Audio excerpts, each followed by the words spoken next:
Can you choose not to be angry? If somebody is really bugging you, can they make you mad? Or do you have a choice? In this video, we'll talk about what Jesus said regarding anger. But first, I want to share an experience that I had when I wanted to be angry. In some ways, this is a little bit of a silly story. It happened during my freshman year of college. In order to understand the background for this story, you have to know that growing up, I was always afraid of bullies.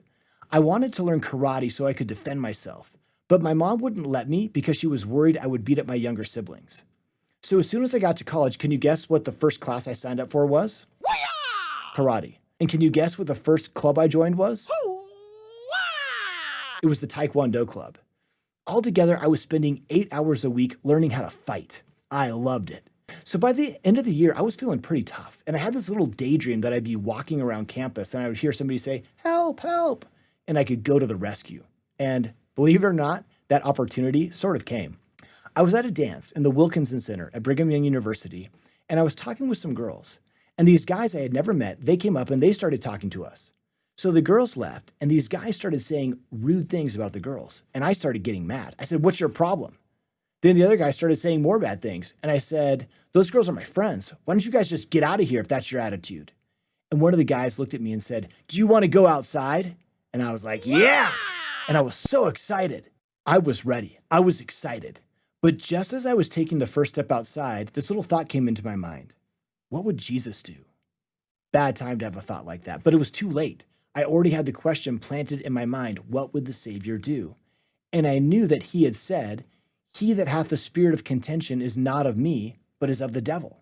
But I've already taken the first step outside, I thought to myself. And then I'm thinking of other verses like, "I will go and do the things which the Lord hath commanded, for I know the Lord prepareth the way." So I decided at that moment, okay, I'm not going to get angry. I'm not going to fight. But I was praying, "Lord, how am I going to get out of this situation?" Just then, and I am not making this up, this tall guy started walking towards us. I had never seen him before. He was wearing a black leather jacket with spikes running up and down it. He came up and he said to the other guys, "Are you messing with my friend?" They said no. And I was like, "Oh yeah."